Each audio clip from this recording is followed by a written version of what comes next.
So I know we have at least one, there might be two new people on board today. I just want to remind everyone our sessions are recorded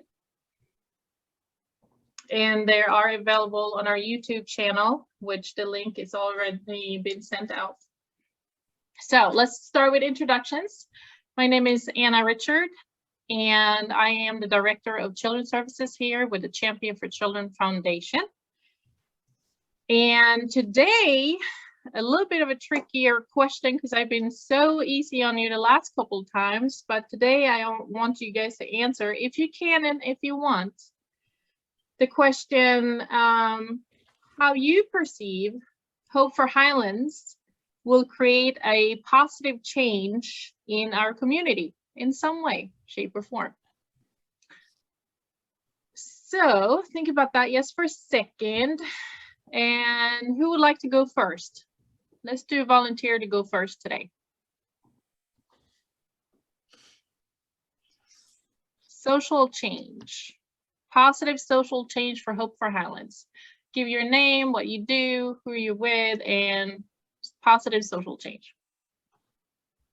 I'll start. I'm Bernadette Hansen. I'm a mental health counselor here at the Children's Advocacy Center.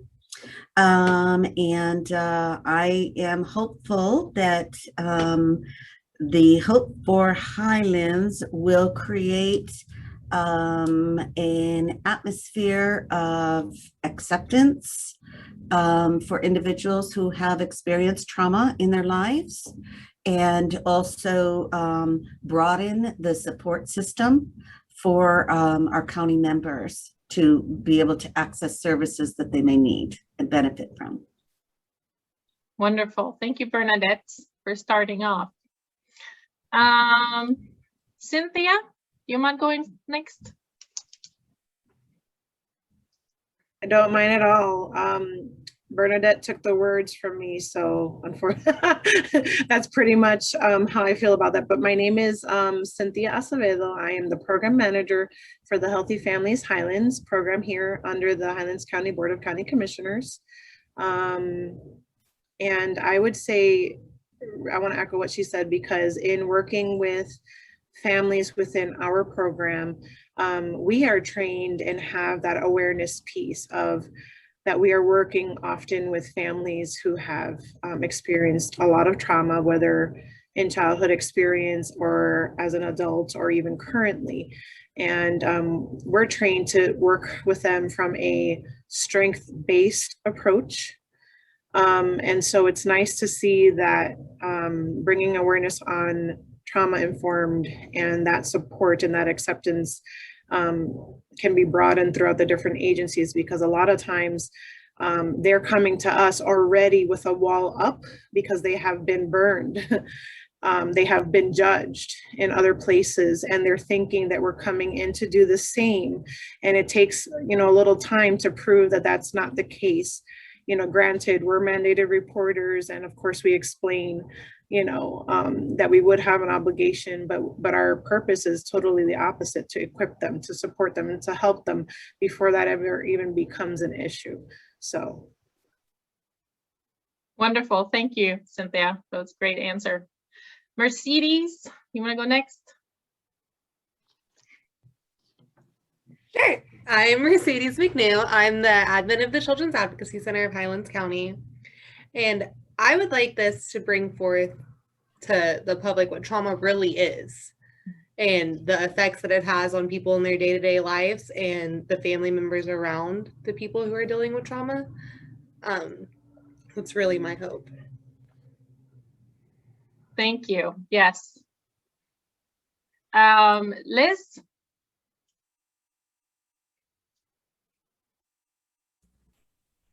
I'm Liz Fisher. I'm a victim advocate with the Highlands County Sheriff's Office, and I'm going to echo what Sadie says. I think that as a community, if people are a little bit more aware, it'd do wonders in those of us that work some of these particular cases. It would just make it a lot smoother if the community was a lot more informed, aware, so we could all be a little bit more involved in helping these people.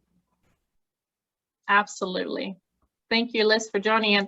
And I do apologize to Liz because I did forget to introduce her one meeting. I noticed that when I looked back at a meeting video. So if I ever miss someone, you guys, just let me know. I don't want to do that. So thank you, Liz. Varuch. Hi, I am Ruth Simmons with Heartland for Children.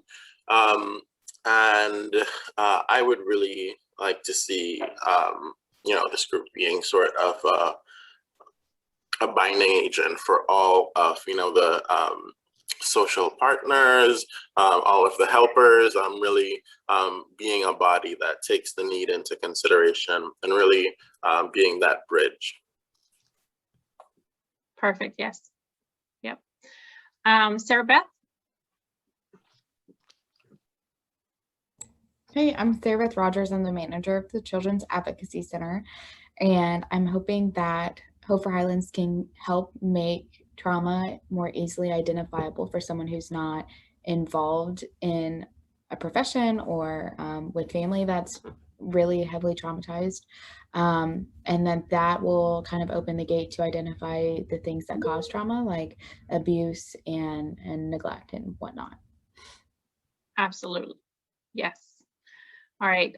Sally? Good morning, everybody. My name is Sally Fernsel, and I am the supervisor at Healthy Families. And I have very high hopes for Hope for Highlands to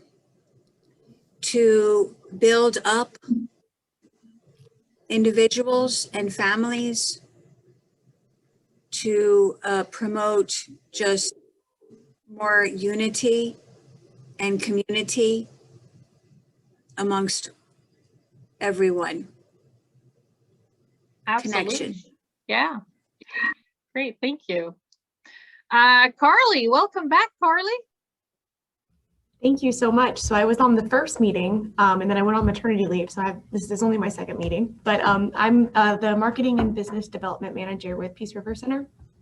And I'm really hoping that Hope for Highlands can help promote more proactive trauma screenings, especially with the children's age group. What we're finding in a lot of our conversations is that a lot of community entities like doctors' offices and schools are not necessarily screening for trauma. So it'd be great to be able to kind of promote that so that we can identify it early and get help to the people who need it. Absolutely. Great. And I'm glad you're back. I'm hoping everything is good with the little one. Yep, he's great. Awesome. Thank you. You're so welcome. Ramona?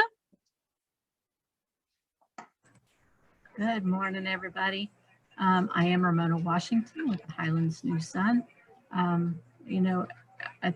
think that Mercedes and Cynthia kind of said it all well, and Bernadette. I mean, I'm sorry I had to kick out for just a few minutes, but I mean, I think that anything that we can do to help our children be better children and better adults, and it has to start somewhere. And I'm hoping that this group can help kick everything off a bit better.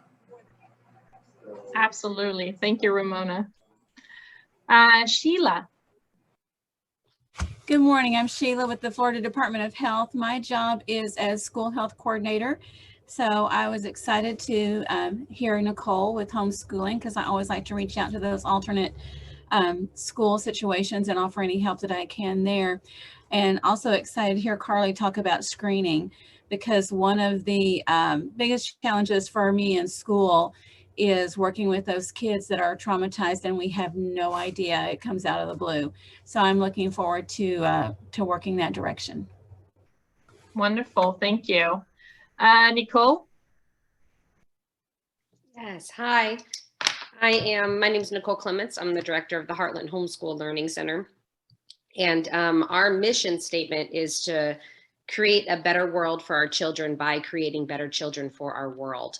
And so to me, this initiative has a big impact on what we do, is by the hopes that this allows us to really prevent trauma from happening, in the sense of education before it ever even starts. And so for me, that's what I'm really excited about with everything that you guys are doing, is to be able to get, and that's a big fear for a lot of homeschool families. And that's a lot of the reasons why we homeschool, is to make sure that we have control over our children's lives, to prevent that from ever happening in the first place. So I guess that would be my greatest hope in what you guys are doing here. Wonderful. Thank you for joining us, Nicole. And we have another new member today, which is Vicki. Hello, I'm Vicki Brown, manager of the Highlands County Libraries, and I'm also the coordinator for the Heartland Library Cooperative, which serves DeSoto, Hardy, Highlands, Glades, and Okeechobee counties. And my hope is that by me being here and representing the libraries, I can pass on information and help in the discussion of what we see in the community, but also pass it on to the staff at all 5 counties, so that we can be more aware of what's going on in the community and direct people to resources that fit their needs. Absolutely. Thank you for joining us. We have Carissa and CJ. Yes, you want to go first? My name is Carissa Maureen with the Champion for Children Foundation. And specifically, obviously, my biggest hope is how we can help provide more understanding across the board throughout our community for our current parents, really so we can establish more safety and understanding of what trauma is, as well as different resources, helping those resources be more accessible for our families to ultimately impact our kids for the next generation and the generation after that and the ones after that. I am CJ Wingate, and I am the Family Resource Specialist. I work with and for Anna Richards. And my hope is that just getting awareness out there. And because we, on our end, get the trauma after it's done, get to the lower preschool, get into preschool. Let's find out and get those red flags up and see what we can do to get the message out, so we can avoid this to begin with. Thank you. All right. And then we have Kadian. Good morning. Pardon me for being tardy. I'm Kadian Parchment with Heartland for Children. I'm a trainer and a resiliency coordinator, overseeing a grant that Heartland has with Central Florida Healthcare to implement ACE screenings for their clinics throughout Polk, Highlands, and Hardy counties.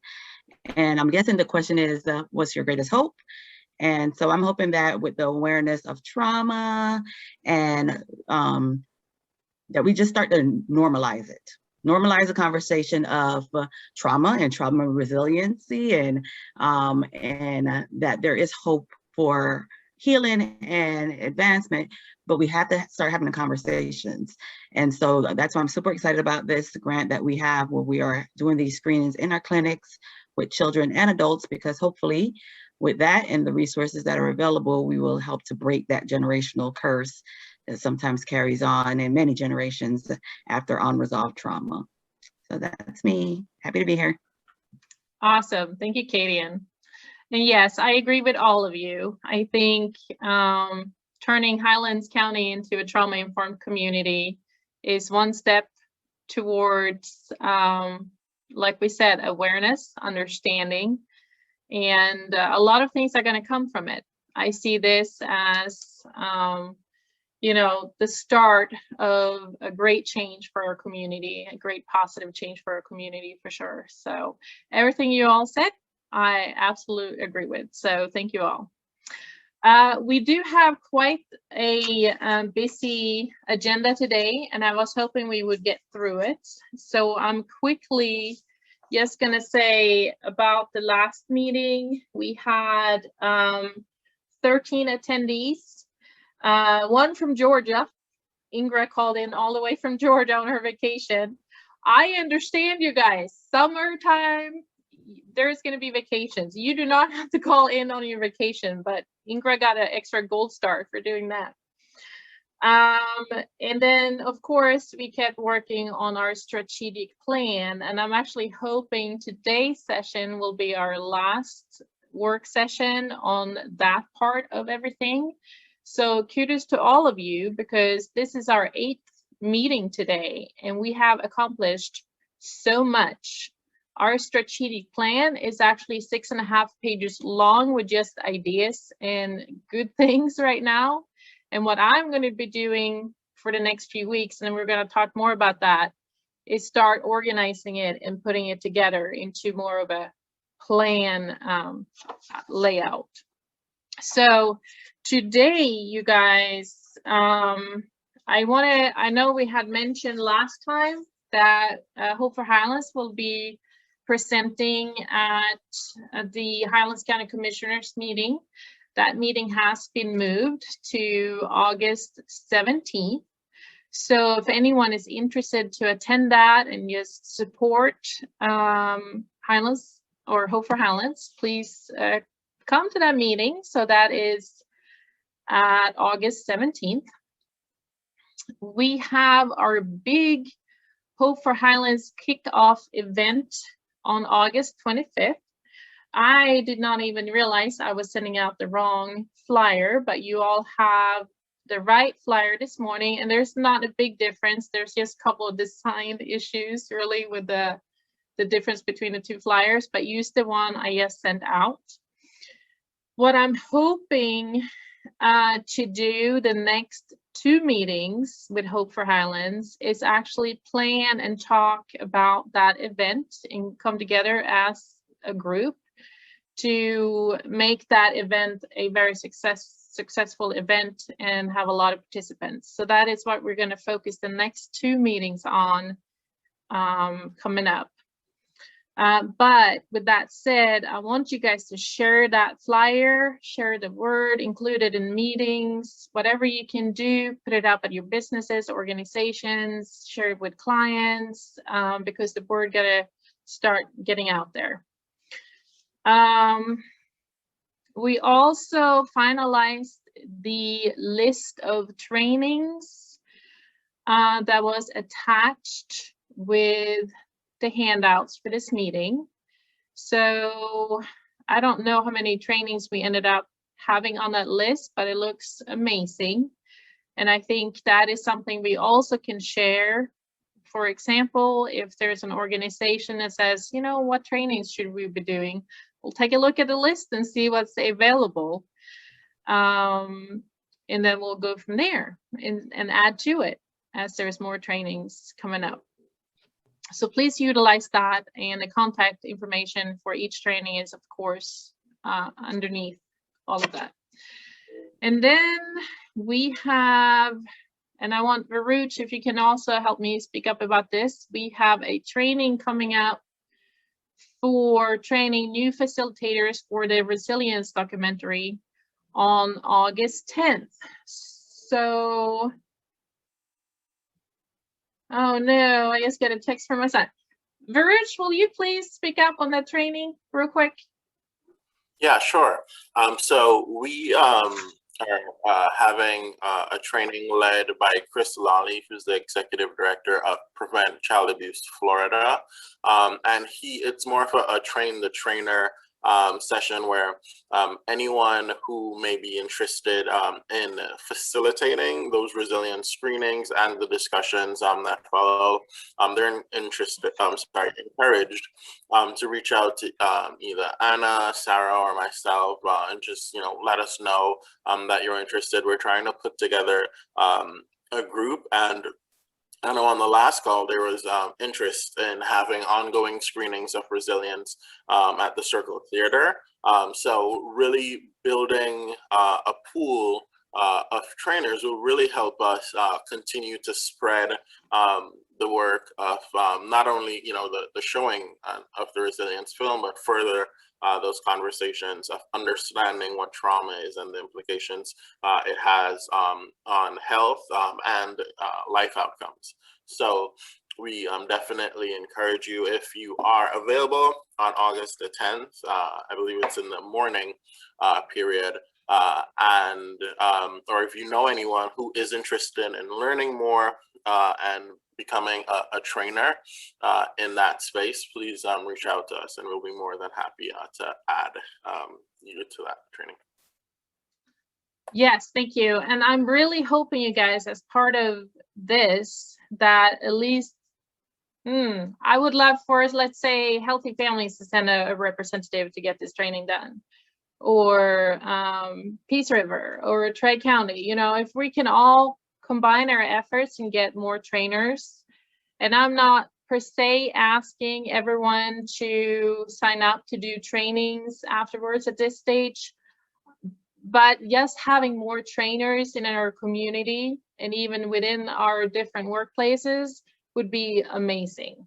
So I really would like to see, if you have a trainer already that does things like this, send them to this, okay? Get them signed up. Or if someone is interested to do it, send them to this, because we really need to start getting more and more people involved, and this is one of the ways to do so. So you can reach out to me or Baruch with the people who are interested in attending. So again, that is on August 10th. Do we know the hours? Is that a full day, Baruch? No, I believe it is a 2 to 3 hour training. I can confirm. I know there's a hard stop at 12, so I want to say from like 8:30 to 11:30, but don't quote me on that. I definitely know it's before 12, starting after 8. So okay, and is that going to be down here in Highlands County?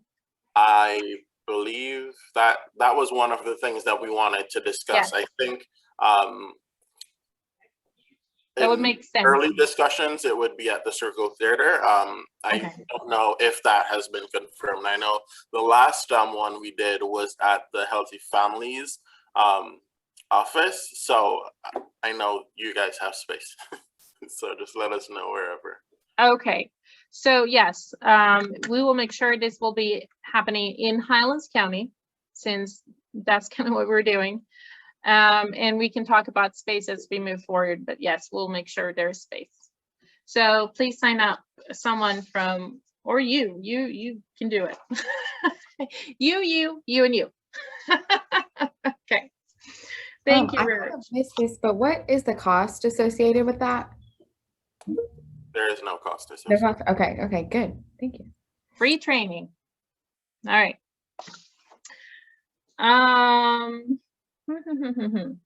Oh, please utilize the invitation letter to Hope for Highlands Task Force. I included that again this time.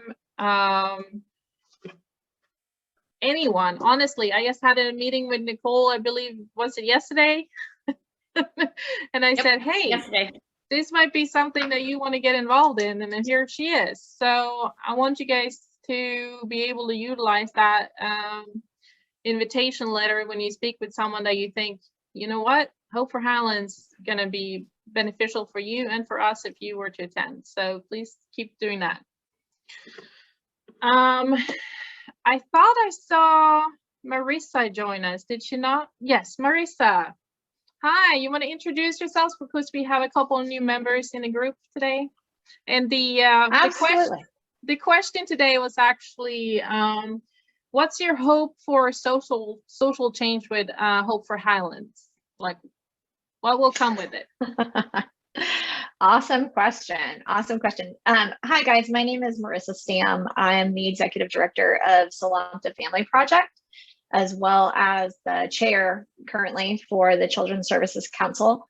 And my hope for social change with Hope for Highlands is that we would see more healthy and restored families, that our community would become better equipped, families would become more empowered, and that we would see rates of children entering the child welfare system reduced, that we would see rates of recidivism of children bouncing back into child welfare after reunification reduced, and that we would see just stronger outcomes overall as it relates to children, whether it's education or health outcomes or psychosocial needs.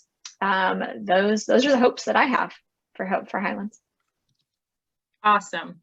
Thank you for joining us today, Marissa. And sorry I was late, you guys. That's okay. And I'm glad you joined us because there's two things I want you to kind of talk about real quick. We have still the opportunity for a free TBRI training for our Hope for Highlands participants to join. And Marissa is our facilitator for that. So you want to say a couple words about that opportunity? Yeah, absolutely. So if you've never heard of it, trust-based relational intervention is what TBRI stands for.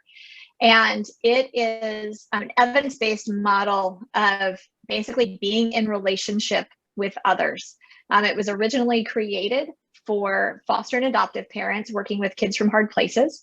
But when you look at the principles and strategies of TBRI, the principles are connecting, empowering, and correcting. And it's highly relational work because when we're working with kids from hard places or we're working with just humans in general, if we aren't in relationship and those relationships aren't meaningful and trusted, we're not going to get anywhere that we want to go.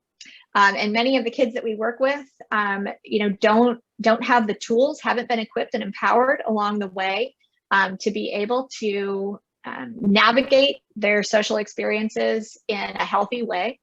And so we start with attachment, healthy attachment. And honestly, in order to effectively implement TBRI, we as caregivers, we as the adults in the room, we have to be willing to examine ourselves. And so this isn't some quick, like, follow these 3 steps and poof, everything's fixed. It's pretty reflective, pretty mindful work that we will do on an ongoing basis in working with the children and families that we serve. But the outcomes from TBRI, once it's been implemented in places like juvenile justice, child welfare services, schools, individual family homes, the outcomes are extraordinary when it's effectively implemented.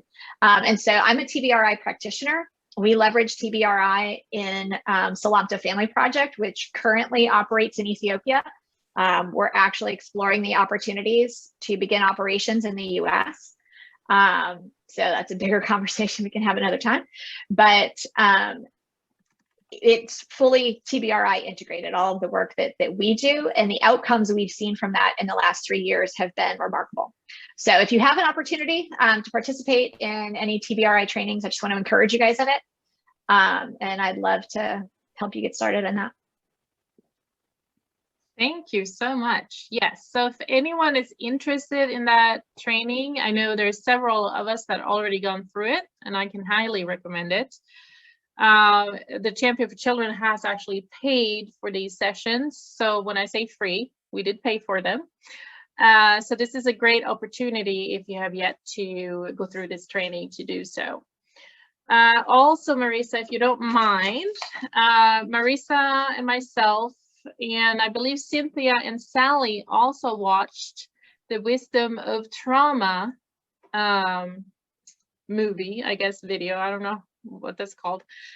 And that is actually being shown again between July 28th and August 1st. So I know a lot of you missed it because of the late notification. We had a little bit of a discussion if this was something we wanted to show or not. But feedback was so great that yes, if you can watch this, I believe it's an hour and a half long video about trauma. Marissa, you want to say a couple words about it? Yeah, absolutely. So this is a documentary that was made that really focuses on a doctor out of Canada, out of British Columbia, Gabor Mate. Dr. Gabor Mate is his name. And he's an expert in addiction and trauma. And there was a lot of really good insight that I think comes from watching this film. Just FYI, the producers of the film definitely have some biases that play out pretty effectively. And there's, at the end, they kind of go down this rabbit hole of some experimental therapy. But if you kind of like cast that aside and stay focused on probably the first 2/3 of the film, there's a lot of really good stuff to pull out of it. And I love the way he talks about effectively approaching addiction and dealing with pain. Instead of asking why the addiction, asking the question of why the pain, right? What is this person? Why has this person turned to addiction? What are they escaping from? What's the pain that is so real for them that they want to avoid feeling? And I think sometimes, you know, we focus a lot on what the symptoms are. We focus a lot on the behaviors, but there's always a need behind the behavior. And that's where we've got to put our time and attention if we want to see real transformation, if we want to see real change. So I would encourage people, you know, to watch it and see what you pull out of it, and whether or not it can apply to your work directly or to your involvement in Hope for Highlands. There are definitely some things that when Anna and I watched it together, we appreciated and pulled some things out of. So I think anytime we have the opportunity to learn more, it's a good opportunity. Yes, thank you. So I will go ahead and send that link out to you all, so you receive that, so you know what that is all about. Anything else you guys you want to bring up for discussion and talk about before we move on to actually working on our strategic plan? I would like to say one quick thing, Anna, before we go into that. Yep. I watched the video, the trauma video, and my takeaway was that it isn't so much what happens to you, but it's being left alone to deal with that. That was my big takeaway. And it really helped me to understand better what trauma is. Thank you. Perfect. Absolutely. Thank you, Sally, for sharing that. I got a lot of takeaways from it. I actually watched it twice just because it was really good. So I will send out the link to that to you all, and send out a little reminder as well, maybe, because it is only showing for a few days. So it's not like we have a lot of time to see it when it does come out. And one more thing you guys actually forgot to add is we had discussed in the past that it would be great to have a slogan for Hope for Highlands. And I had sent out a sheet. I think actually Sally had added 2 things. One was keep moving forward, and another one was hope for today. So I want you to keep thinking about if there's something that stands out to you that you can, yes, shoot me an email and say, hey, how about this? And then when I get enough, we can do the little voting thing again. I did a quick voting within my own staff to see the feedback on that. And yeah, interesting results. So please shoot me some slogans if you have some ideas, and we get back to that maybe next meeting. But I think I sent it out with the email. Did I send it out with the email? Okay, yes, thank you, Carissa. All right. So we're going to jump into and hopefully finish within the next 20 minutes. Let me see if I can pull it up, share my screen with you all. Our strategic plan that we have been working on. Okay, you guys can see that, right? Okay, so there we go. We have worked on all of this stuff, you guys, and we are finally down to our C, which is a trauma-informed community is focused not only on individual and interpersonal needs, but community system needs, creating opportunities for positive social change, which we kind of talked a little bit about today in the intro. combating poor social environments and identifies inequality issues and needs for community interventions and development. So I broke it down in 3 questions real quick. We have kind of talked already about what gaps of trauma-informed services are there a little bit. We have always in this community talked about the lack of counseling services. I know that there's a lot of work happening on that, especially with telehealth, for example. But what's your thoughts about that? Is there still a lack of counseling services? How is it looking right now? What's going on? Who would like to start? I'll start. I don't know that there's a lack of counseling services. I mean, there's a lot of counseling services in our county. I think a biggie for accessing counseling services continues to be a barrier because we have no transportation in our community. A lot of us are dealing with low-income families. So accessing those services can be very difficult. The in-home services tend to be often for children that are meeting a specific little window of criteria. But telehealth, yes, certainly has helped. It can be very, very challenging when working with children also. It certainly is not my preferred platform for engaging in counseling services. I think it's much more successful with adults as far as telehealth goes. I think we do have a lot of counseling services in the area, but I think that some of the agencies are overwhelmed with their caseloads and maybe cannot see children or families as frequently as might be clinically appropriate. Good observations, yes. So maybe the services are available, yet probably it's more, it might be more of a lack of funding to provide more therapists.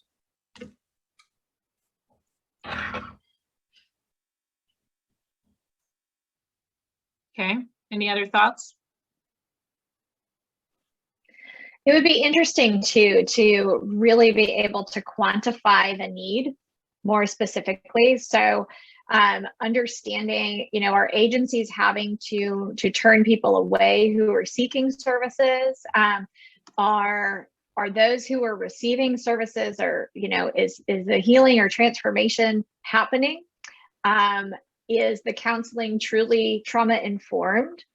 Those are just some of the questions that I would have, right? To understand, is what is available, is it what is needed?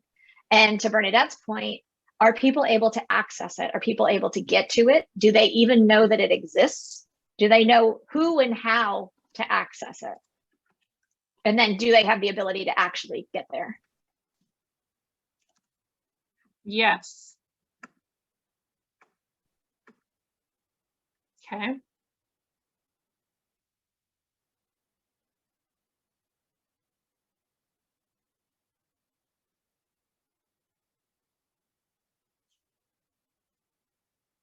Anyone else that know of a specific issue? The primary. Yep. The primary service providers, I think for the majority of our population would be the Children's Advocacy Center, Peace River Center, and Tri-County Human Services. I'm not totally convinced that Tri-County is doing much with children. I think they primarily cater to adults. I know Peace River Center has a strong children's services segment to them, but again, I think that I think it comes down sometimes to funding and how many therapists that they can provide to get those services to families, which is why there's there can be a long wait for community agencies to get in and to get the services. I think we're all trauma informed professionals who are working in the field. But I think often it is a matter of numbers and being able to, again, it would be preferred, like at our agency, we see our children weekly, because that's what we feel is, and is suggested when we do TFCBT. But when you're looking at a community mental health agency, they're running on some limited funds, and they only have so many counselors, and they are completely bogged down with needs. And so the time between their appointments tends to be larger. So some of that has to do with mental health funding. Bernadette, you bring up a really good point too, with, when the wait time is extended, like it's when you are regularly scheduled into like a weekly counseling session or an every other week counseling session, it is routine and it is happening on a regular basis.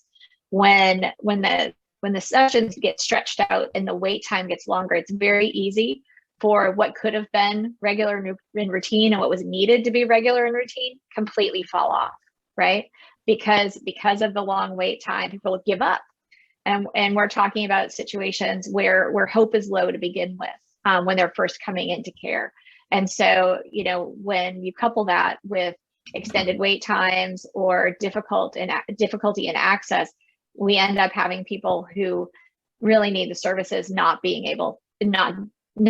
receiving the services that they need, even if it is technically available. Is that fair, Bernadette? It is fair, but I mean, I don't know that it's anybody's fault. I think it is a lack of mental health. We get mental health funding cuts all the time. We have somebody here from Peace River Center today, I'm sure, who can tell you more about that. But I went through trauma-focused CBT training with a lot of therapists here in Highlands County recently, and some are working for the school board, and also doing private practice like myself, and they treat children as they can too, but when you're looking at private insurance, you're looking at usually evenings or Saturdays that a child would have to access those services, because usually with private insurance, the caregivers are working. So they cannot access services during traditional business hours. They're needing to access outside of their work hours. So that's another thing. Our community agencies, I don't think necessarily provide trauma-focused counseling on evenings and Saturdays. Our agency schedules later in the evening to accommodate for some of those needs, which I think is super important. So I think definitely we need to look at the needs, some of the scheduling too. Absolutely. As far as scheduling goes, wouldn't it be, I guess, beneficial to maybe try to get trauma counselors into the schools so that you can go to where the children are during the day? We already have them in the schools. Awesome. Yeah. I think one of the things too, though, is, when kids are constantly being pulled out of the classroom, it's also interrupting their academics, right? And it's interrupting the flow of the day and the classroom experience and all of that. And so even though, like, I totally hear what you're saying, Nicole, about that's where the kids are at, right? So how do we access them where they are? I think that's one of the obstacles that we face too, and that the schools face. And I think sometimes we want to put so much onus on the schools because that's where the families come together, and we know that, and it's a connection point. But I think sometimes it becomes too much. Like, the school is still there to teach math and reading, right? But when we try to put so much other social service on top of it, they're not able to do what their primary job is. And so I don't know. I don't have the answer either by any means. And whether it, can it look like after school services? Like, is there an opportunity for after school services instead of the school day services? I don't know. I mean, maybe we have to think outside of the box a little bit differently to get our kids and families' needs met, by leveraging the systems that we do have within our community, but maybe framing it a little differently.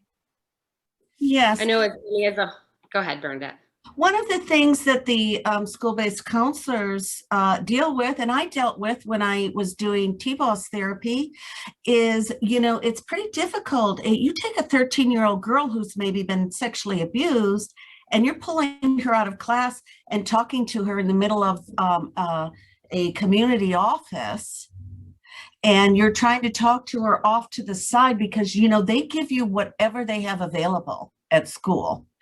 I've had to sit and do trauma therapy on a picnic table with all sorts of students walking past. So, you're not going to open those wounds up in a school environment and then send that poor child back to class. It's not going to happen. There's not going to be anything therapeutic that takes place for that child, and the healing will not take place in that manner.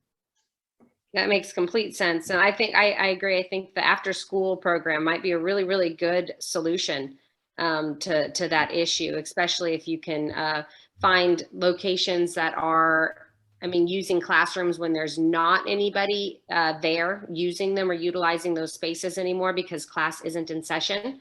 It might also allow parents to come in and pick their children up a little bit later, which helps, especially in the case of working parents. And to me, especially as a homeschool mom, education looks a little bit different. And sometimes putting the focus on that mental health is where the focus really needs to be as far as education and healing goes, because how can true learning occur when there's something super broken like that going on being untreated? I have a question.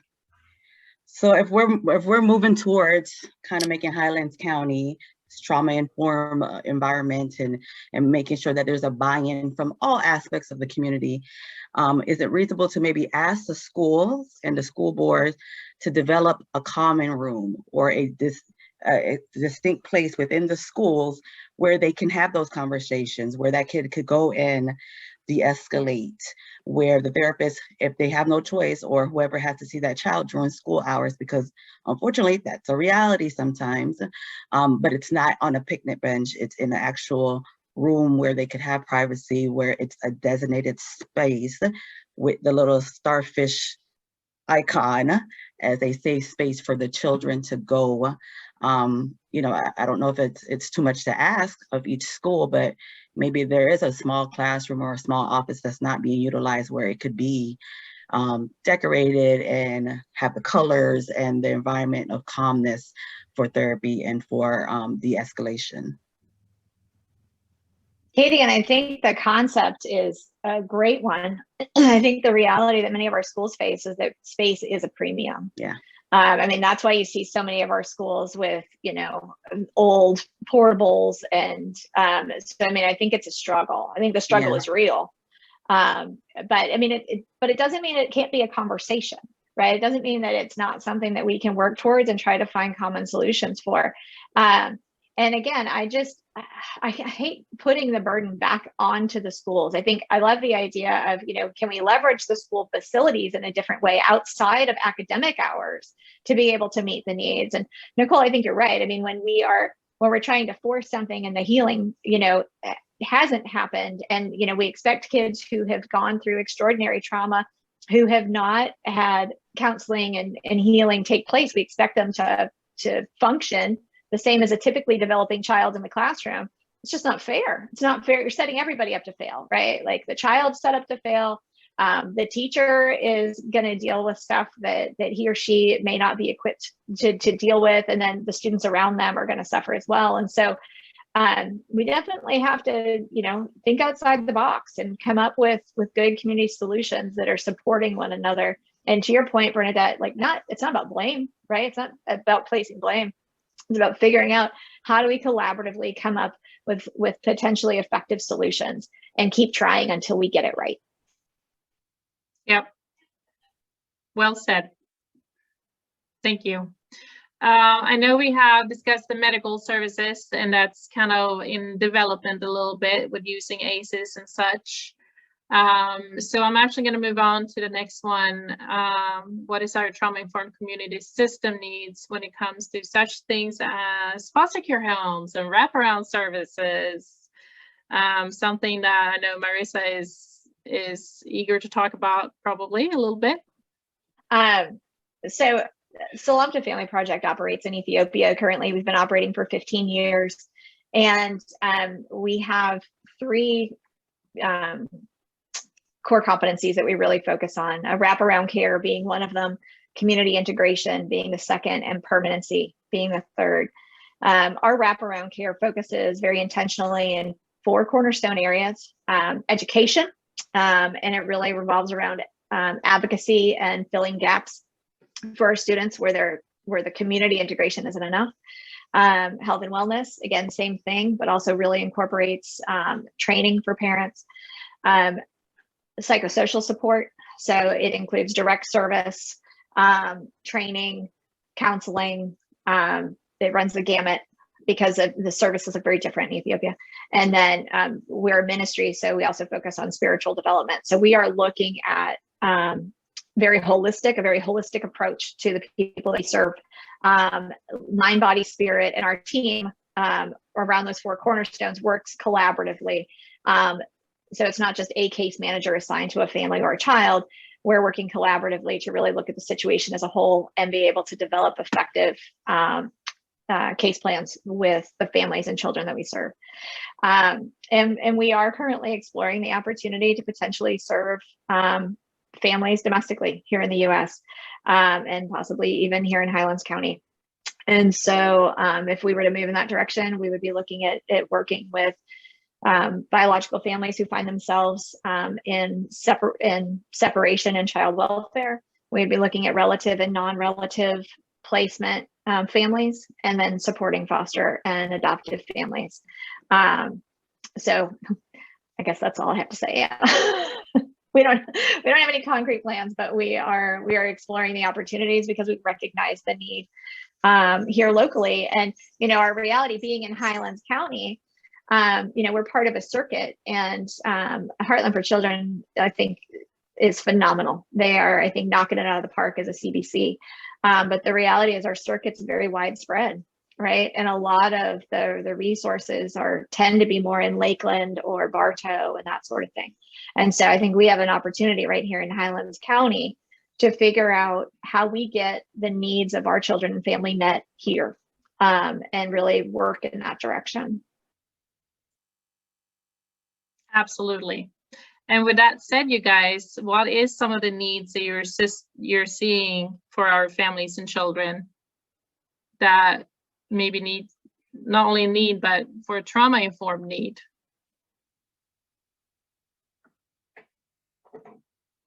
That we haven't maybe talked about, but we have talked about a lot. So is there anything else? I mean, I know housing is always one of those major needs, and it's hard for you to work on anything else if you don't know where you're going to rest your head that night. So when we're talking about basic needs of housing and stability, then that's a major one. Yeah. Yeah. One of the reasons I created the center was to have a safe place for children to go to learn and to grow together. Because I mean, I know putting my own child in a VPK program or a daycare program was not the best decision, and put them in dangerous situations in some cases. And so, I mean, just like what we're doing with education and really training the professionals that are working in those situations on how to keep trauma from happening, even child upon child trauma, and knowing the signs of what's going on, because like I said, just a lack of safe places for children to be is a big issue.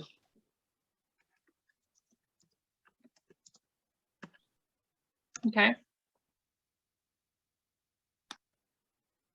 Any other thoughts on that, anyone?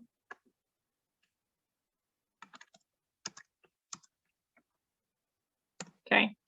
On the last one, I know we're kind of hurrying this up, but I will add to it as well later on. But what lack of trauma-informed inequality issues or societal environments do we have in our community? And I know we already identified certain zip code areas where child abuse is more prevalent than other areas in our communities.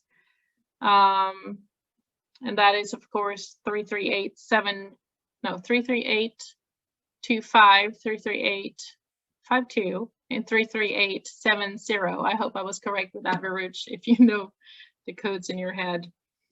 That sounds about right, because it'll be the Avon Park area. Then there's like a community in Sebring that's around by the school board. And I think there's another one on the way to Lake Placid. Right. So I know where they are geographically. Yes. Yes. I'm good with numbers. No, I'm not. That is something that I will be including in this section. I know we talked about it before, so there's no reason to spend a lot of time on talking about that right now. But there are certain areas in our communities that we need to connect a lot better with on different levels and do some real work with them and involve them in Hope for Highlands as well. So last thoughts, you guys. Anything that you want to add to anything that we talked about today or previously, something that it's on your heart, we have to get this in here, anything, feedback? Well, I wanted to say really quickly, when we think about making sure that we're trauma informed and inclusive, that we also ensure that people who are doing this work or who are in the community are educated and willing to be culturally competent when we're talking about addressing things in certain communities. Yes. And also that's a part of that is making sure that we have providers who are bilingual or who could actually engage, because it's unfair to say, well, I want to address your trauma, but only in my language. That's not very trauma informed. And so I think there needs to be a willingness for whoever is doing this work to really open themselves up to meeting people where they are and understanding their culture and some of the barriers that may come along with that. Very well said, Katie, and thank you. Yeah. So what we're going to do, like I said earlier, and here's my goal. Let me stop sharing the screen real quick so I can see you all, because, you know, I love seeing you all. There we are. All right. So my goal, you guys, is to turn our strategic plan, and there is going to be more work with it. We're not technically done, yes, you know, but I'm going to turn it into kind of like a, what's it called, Carissa? Help me out. My English sucks today, you guys. Booklet?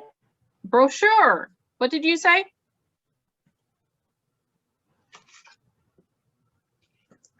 So you guys, most of the communities that are doing a trauma-informed community building change, so to speak, have a plan on maybe 3 or 4 pages that they hand out.